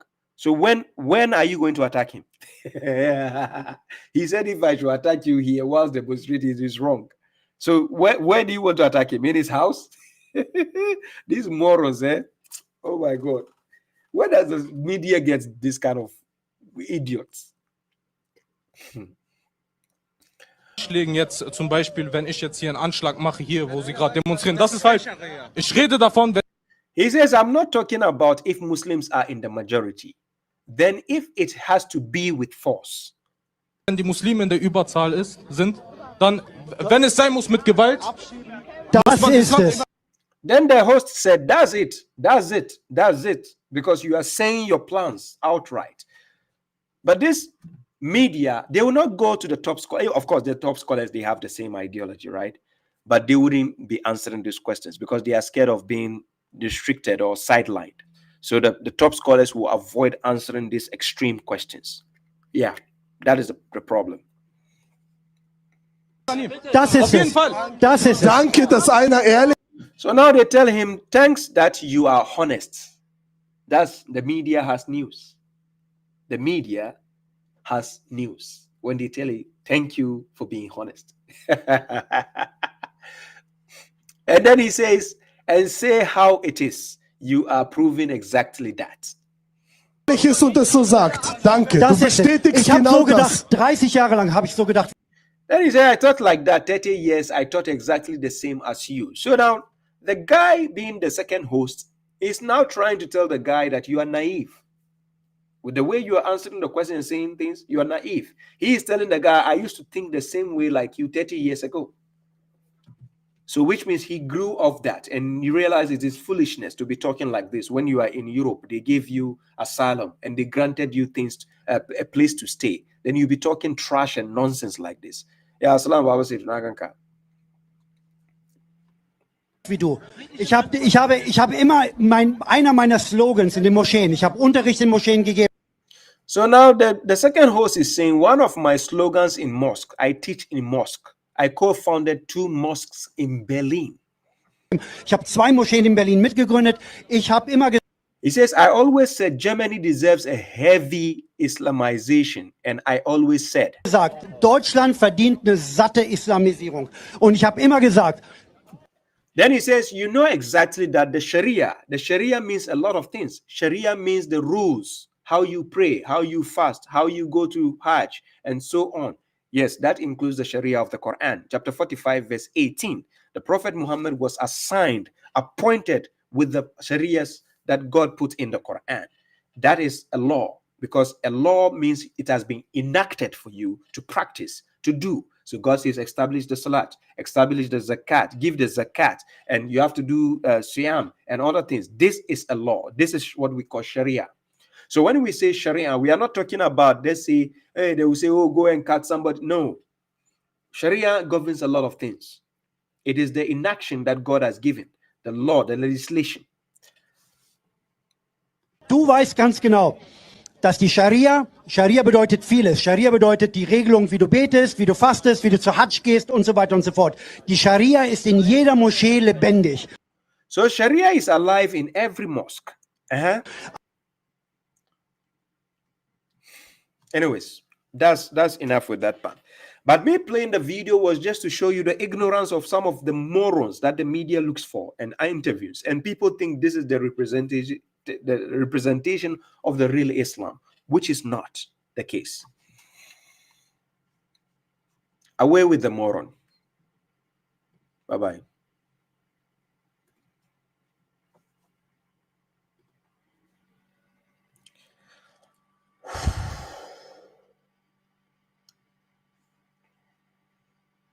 Yes. So guys, let me put the invitation guest, the link. Anybody has some questions, you can join the stream as a guest. You're welcome.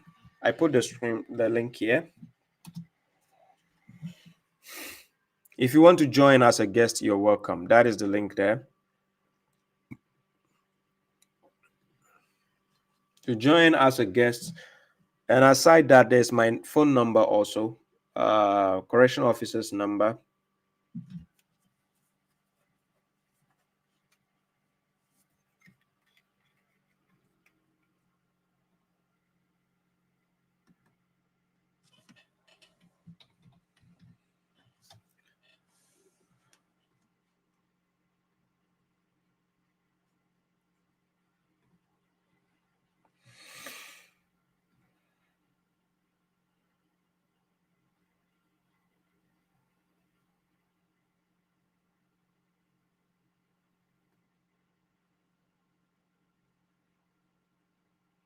Too bad TikTok is not available in Tanzania. Yeah, I know.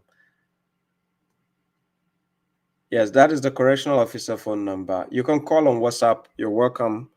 With your question and answer session, I think I can spare like 30 minutes to 1 hour for that. So if you have any questions, you're welcome.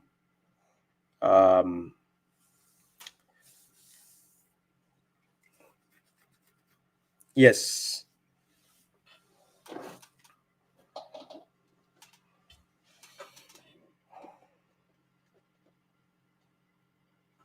Yeah, thank you very much. New converts, thank you. I appreciate that. Hey, so I look cool today because of the glasses. So what if I take the glasses off? What do I look now? New convert. Please be honest. How do I look now? Because the glasses is saying, you are saying, Baba, look cool today. I look cool. Okay. So now how do I look without the glasses? Be honest. How do I look without the glasses? Don't comment like the way Lamin Toure commented earlier. Mark Fisher does the question, isn't it? Exactly. Abu Suleiman said the right word. He says, I look cooler. Yes. If you say with the glasses, I look cooler, that is also okay. Yeah.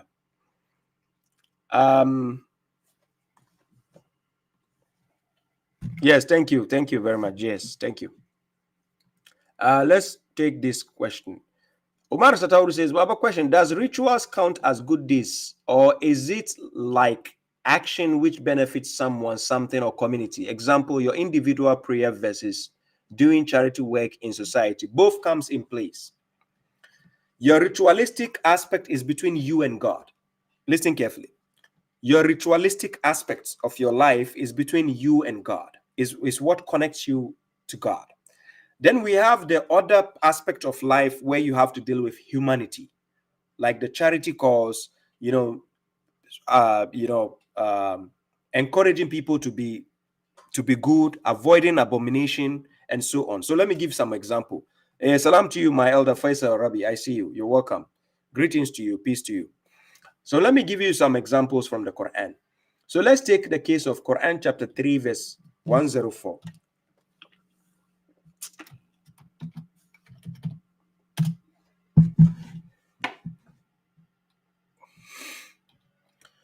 In Quran chapter 3, verse 104, I put the verse on the screen.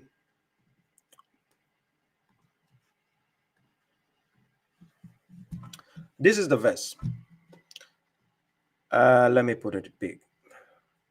The verse says, and let there be a nation of you, the believers, inviting to good, calling for kindness, and forbidding abomination. And those are the ones who will be the successful, right? This has to do with the society. This has to do with the good things you have to do. Inviting to good is part of the act, right? Then calling for kindness is part of that. Forbidding abomination is part of the goodness you do. Your ritualistic aspect, for instance, when the prophet said this in Quran chapter 6, verse 162, this is what he said. He said, Kul, indeed, my salat, my litany, that is my salat, my religious right, nusuk, right? My nusuk, my religious right, my life and my death are for God, Lord of the worlds, right? So the life you live, the good things you are doing is also for God, but at the same time, it has to do with humanity. Then you have your rights, your religious rights, meaning the abstinence you do, fasting. When you do abstinence, it's between you and God. If I'm doing abstinence, you tell me, how does it benefit another human being? It benefits me, and God gives me the blessing. So it's between me and God. That is my fasting. When I do my salat, it's between me and God. God counts that as a righteous deed. It's as a good deed. So when you take Quran chapter 11, verse 114, this is what God says. He says, and establish the salat at the two sides of the day and the advancement of the night. Indeed, good deeds eliminate bad deeds. That is a remembrance for those who remember. Your salat is between you and God because you are establishing salat for God, right? So now that is a ritual that God uses to better you as a person, because the ritualistic aspect is having a constant link with God. Then you have the act of being good to humanity, taking care of people. Quran preaches that too, to be nice to people, to be good to people. So for instance, we take the case of Quran chapter 60, verse 8 to verse 9, where God said this. God says, God does not forbid you from those who do not fight you because of their religion, and do not expel you from your homes, from being nice to them. So being nice to them is considered an act of, good deeds also. Then he says, and being equitable to them.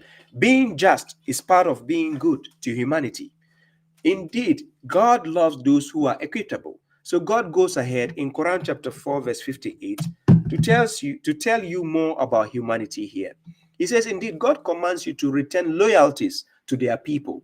You have to have loyalty with people. Return the loyalty back to the people. And when you judge among the people, to judge with justice. So it is not only about your ritualistic aspect that connects you to God. All these things that you are doing has to do with humanity. Then again, we take Quran chapter 47, verse 36. I'm going to read up to 38. So God says, the worldly life is only play and amusement. But if you believe and reference, he will give you your rewards and will not ask you for your assets. Then 37, if he should ask you for them, then it will restrict you to become stingy, and it will bring out your hatred. Verse 38, here you are, those invited to disperse in the way of God. But among you are those who are stingy, and whoever is stingy is only stingy to his soul. For God is the rich, while you are needy. And if you turn away, he will replace you with other people, then they will not be the likes of you. Then let me topple it with this area earlier on when I read about righteousness. Quran chapter 2, verse 177. Concerning righteousness, this is what God says. So God says, righteousness is not to turn your faces towards the east and the west, but righteous is one who believes in God, the last day, the angels, the book, the prophets, and gives money upon love for it to the relatives, the orphans, the poor people, and the wayfarer, the beggars, and for the those restricted, as not slaves. I explained this earlier on. And they establish the litany and give the charity. And they fulfill their agreements whenever they make an agreement. So you make an agreement with somebody, you have to fulfill that agreement. That is also part of serving God. It's a good deed. But you see, if I make an agreement with you and I fulfill it, God commands me to do that to you. It's a good deed. But you can see it has to do with humanity. Then we have the aspect where you establish your salat. It is for God. You're doing it, dedicating it for God, to God. Then you get the benefit. So this is what God says concerning charity. In Quran chapter 92, verse 17, and I read up to 21, God says, but the most pious will shield from it. Then he says, who gives his wealth to purify, that is himself, and not for someone next to him to repay with a favor, except seeking the countenance of his Lord, the highest, right? And he will surely be pleased. So all this comes as a package that makes you understand, get what you want from God. Your good deeds is not only about, how will I say, your rituals. No, it has to do with other things. It's a package of other things.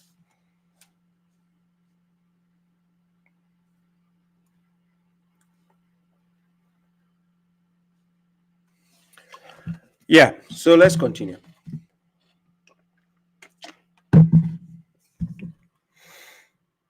Yes, exactly. Going to work is also part of the serving God. Yes, going to work is part of serving God because you are using that means what you earn to do good deeds because God wants you to be active.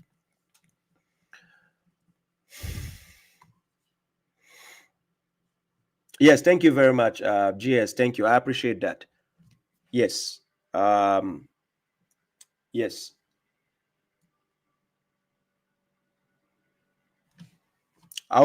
By next week, I'll be in Ghana. So yes. And also, God willing, expect me to cause more fire on Mami Greece. The Bushriks. Hey.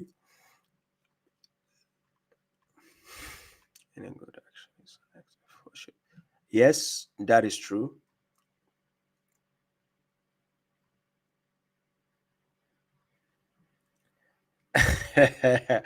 Ben says, keep the glasses. Perhaps mushriks will join finally, because lately they haven't joined out of. Oh, they do join sometimes on TikTok. The mushriks, they join on TikTok. When I'm on TikTok, they join, right?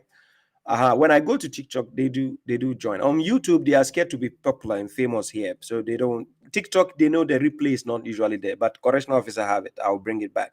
But on YouTube, they know the replay is instantly there, so they are scared to just come and expose their foolishness. That is why they don't come. You see. So Abu Suleiman says, can you check Muslim 2749? Sahih Muslim, let me open it. Sahih Muslim 2749.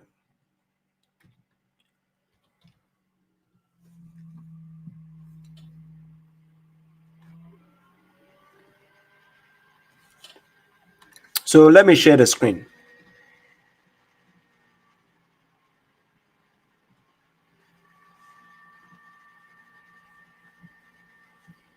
So this is the hadith Abu Sulaiman say I should share. It says, by him in whose hand is my life, if you were not to commit sin, Allah will sweep you out of existence and he will replace you by those people who will commit sin and seek forgiveness from God, and he will have pardoned them. So that is the hadith wanting you to commit sins. You have to commit sins, right? The hadith book is encouraging committing sins. So you need to commit small sins and ask for forgiveness. This is what the hadith is propagating, right? The Abu Suleiman says, I find that hadith bad, that Allah like to be disobeyed. Yes, that is what the hadith is. That's the devil encouraging such nonsense to be propagated to people. By the way, it doesn't surprise me, because apart from this hadith you made me put here, I'm coming. I'm going to put another hadith for people to see what the problem is. Let me put another hadith here.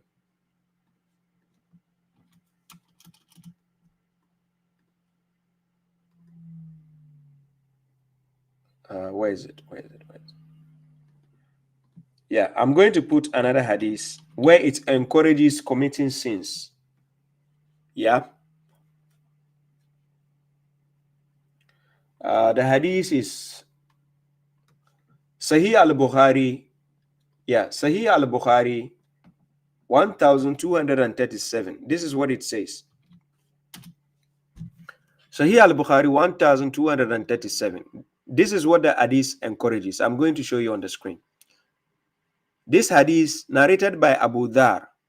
It says, Allah's messenger says, someone came to me from my Lord and gave me the news that if any of my followers dies worshipping none along with God, he will enter paradise. Then the messenger asked, I ask, even if he committed illegal sexual intercourse and thefts? He replied, even if he committed illegal sexual intercourse and thefts. This is what the hadith is propagating.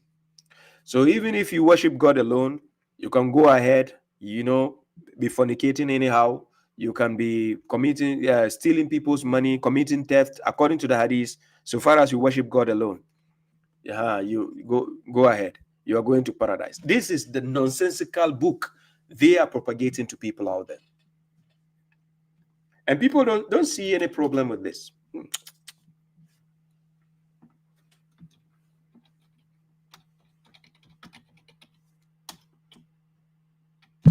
Seriously, the mushriks, they don't see any problem with this kind of narrations. They think, oh, mashallah, it is sahih.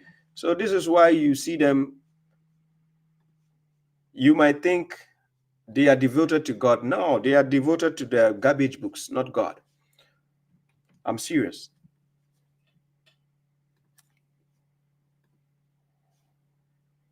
So let's go back here.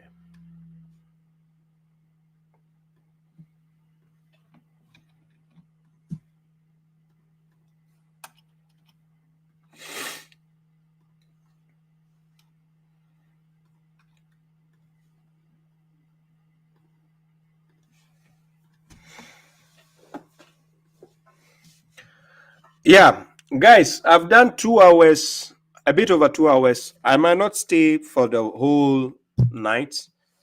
I don't know. Because I'm still packing stuff. I'm getting things ready, piling up my things. You know how difficult it can get when you're packing, especially when you have a lot of things, luggages and so on. So yes, I'm still packing up my things, getting things ready. Salim told me he can help me, but instead of helping me, he's causing more harm to my items. So yeah, it's better I do my things myself. But my daughter, she is good. If she wants to help me pack, but sometimes they don't know how I want to arrange my things, so I don't want that. But yeah, always you try to get your things ready a day or two before you travel. It makes it easy to know what you have to do next. Yeah, if you wait at the last minute, sometimes it's terrible. Zabuta Buta says, can you explain 2530 who prophet is talking about? When you watch my video, the rebuttal I did against Dr. Nasser, hey, this guy, Dr. Strange, Do people still hear from him again? It's been a while. Oh. I don't hear from Dr. Strange. Or is he not relevant anymore? Huh? Guys, do you remember Dr. Strange? I did a rebuttal video against Dr. Strange. I break down this verse. But this verse is talking about him and his people, right? The ones he witnessed with his eyes. He knows them, they know him. That is the people he's talking about. And these are the same people that mushriks are telling us they pass down the hadith books to them. No. We are not taking any garbage nonsense from them. We are taking the book of God only. That is what God sent to mankind. And that is enough. You understand? That is enough.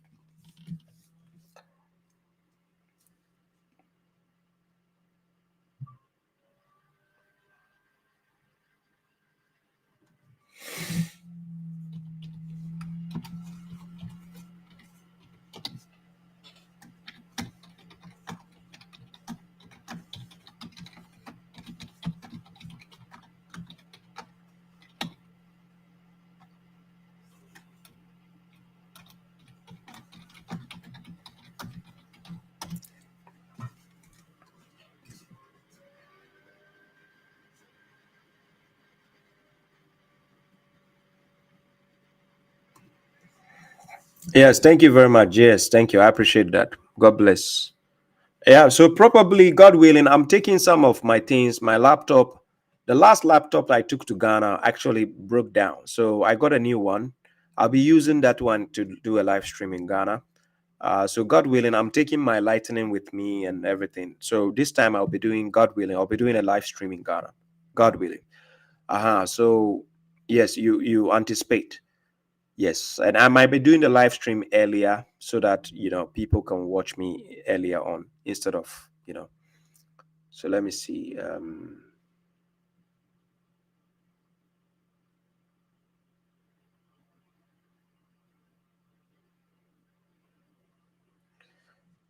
Just a second.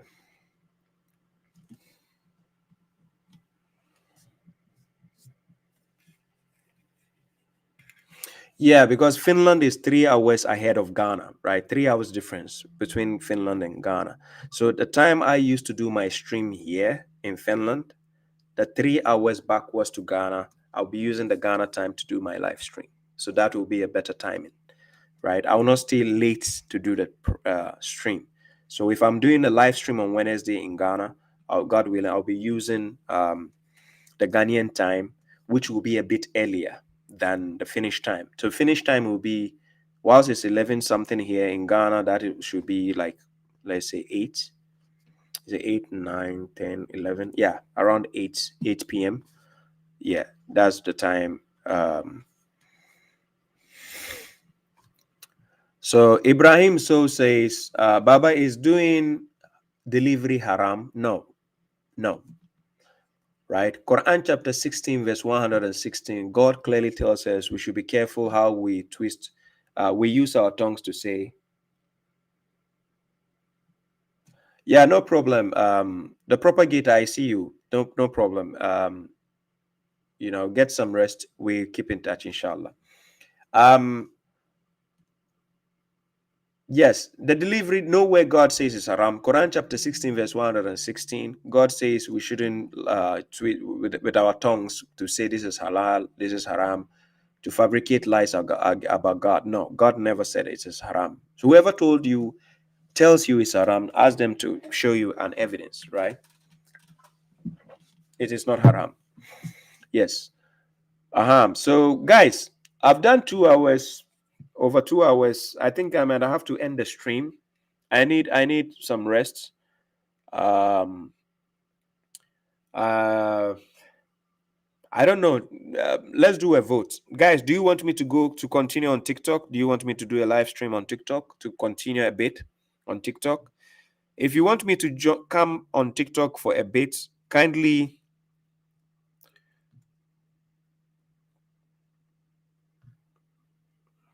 type on those on TikTok, guys. If you want me to continue on TikTok for a bit, please kindly write for me yes in the comment section. I just need about 10 people to write yes. Then I'll end this stream and come to TikTok for a bit. I don't need to stay the whole night. But If you want me to continue this live stream on TikTok, you can just write yes. I just need 10 people to write yes, then I'm in. 1, 2, 3, 4, 5, 6, 7, 8, 9, 10, 11, 12. Hey, guys, I said 10 people. So, hey, seriously. Hey. Hey. No, that's not fair. I said 10 people. I'm getting 17 people already saying, no, it's not fair. Please. Hey. 90. Hey, no. Guys, this is not fair. Hey. One person wrote how many times? What kind of agreement did I even make? I was thinking you guys would sympathize with me and say, oh, Baba, just get some rest. It's like everybody say yes. Hey.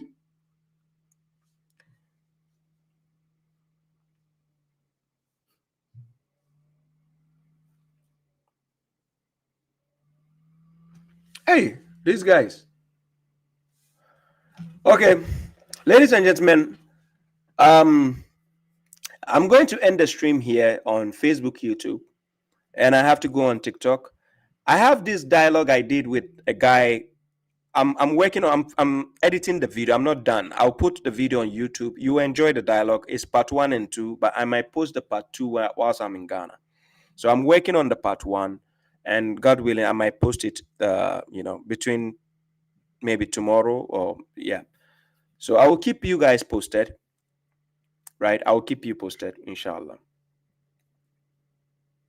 Exactly, the mushrik math.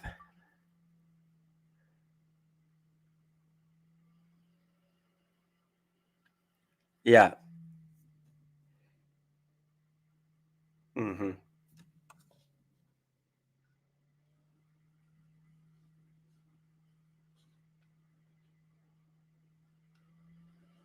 Men can dye their beards any color, right? There is no restriction.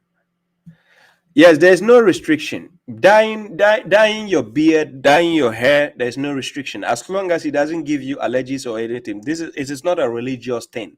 It has nothing to do with religion. Dyeing your beard red or blue, that's up to you, right? There's nowhere God says it's haram.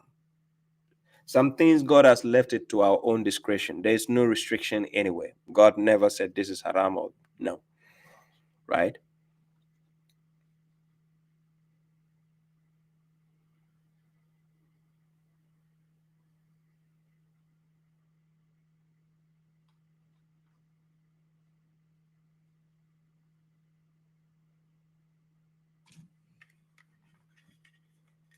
Hey, Bilal Jibril, I see you, my brother. Peace to you, bro. Abu Thomas, you said yes on here. JS also said yes on here. YouTube. I was talking to people on TikTok to answer me yes, and then we have people on YouTube already answering yes, and Facebook. Anyways, Fatumo says what? Fatumo says, what if you sell in a restaurant that sells pork? God only says do not eat pork. He didn't say do not sell pork. God himself created pork, the pig. He created pig, and there's pig farm. People do farming because they have their own benefits, right? You selling pork doesn't mean you eat pork. No, you don't eat pork. You sell pork.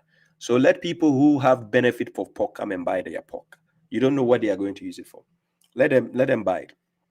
That's not the issue. And I keep using the example in Quran chapter 12. Muslim Osman, I see you. In Quran chapter 12, concerning Joseph when he was in prison, I think when you read from verse 31 downwards, one of the dreams he saw, he interpreted the dream by telling one of the guys that you are going to serve the king, wine.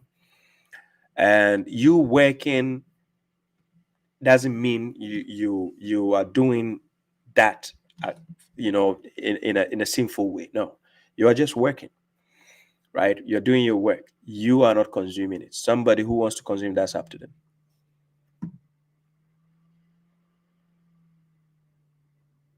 Yeah, guys, I'm coming to TikTok now. I need to end the stream on Facebook and YouTube.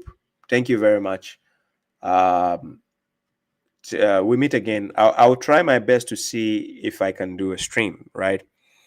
So my next stream will probably be when I'm in Ghana, right? Yes, God willing, Mom, I'll be doing a live stream in Ghana. God willing, I'll do a live stream in Ghana. Right, my trip is just is within the month. It's less than a month, so yes, anticipate I'll be doing a live stream, and if possible, I would be in a live stream on the street whilst I'm on the way with people. I might go live. I don't know if in the nights, but it depends. I might do a live stream in the daytime. Yes. So yes, Fadumo says, I wish I could follow. Yeah, some wish can be granted, but not now. when I do such traveling, I sometimes I want to be in somewhat a disguise. Voila, people will see me, then I'm there. I think with me traveling for this years, ever traveling to Ghana, I don't want to find myself in a situation whereby people are always aware of my movement before I come in a setting. So yeah, yes, I do have a lot of people who say they wish they could come to Ghana. Last year I was there with a brother, my dear brother Zulfikar. He's from Belgium. We went. He had fun. He was there for five days. And actually this year, unfortunately, I was looking forward because I am this brother Alpha Music Empire. We were in talks. Like, unfortunately, I know he's busy, so it wasn't his fault, right? He was suggesting if he could also come to Ghana, so that for the charity events that I'm going to organize, that he can also give a helping hand, a support. But that is not a problem. I know at the right time we could do it bigger. And you guys know him. He's Felix Bloom. He's a musician in Germany, right? He's actually a big musician in Germany, right? But I know at the right time we will do it bigger. So don't worry. When the right time comes, Baba Shuaib, God willing, I'm going to create the avenue for people to come to Ghana, inshallah, God willing, right? And it will be a safe zone to come, God willing. So we are working on that. Guys, thank you very much. I'm going to TikTok now. I'll be there for like 1 hour or two before I step down. I don't need to stay the whole night because I have a lot of activities to do tomorrow. So I don't want, I'm already in the tomorrow, by the way. I'm saying tomorrow because of people in the US and other places, but I have other activities to handle. So yeah, thank you very much. I appreciate the support. To all those who donated, your donation has been useful and is going to be useful as I go, right? And thanks to all those who show their support, all those who gave their helping hand. I appreciate you a lot. God bless you all. Nothing of your good deeds is going to waste. I guarantee you that. If you have faith in God, you will see what you have, So inshallah, we keep in touch. But for those joining me on TikTok, you still have more of me to see. So you're welcome to join me on TikTok. But this is where I bring this stream to an end. Till we meet again in my live session whilst I'll be in Ghana. Thank you very much. Tutmus said, "What? Thanks for the lecture. May God bless His name. Grant you goodness. I may grant goodness to the believers." Thank you very much. I appreciate you too. God bless you. So peace, guys. Catch me live on TikTok. This is where I bring it to an end. Peace out.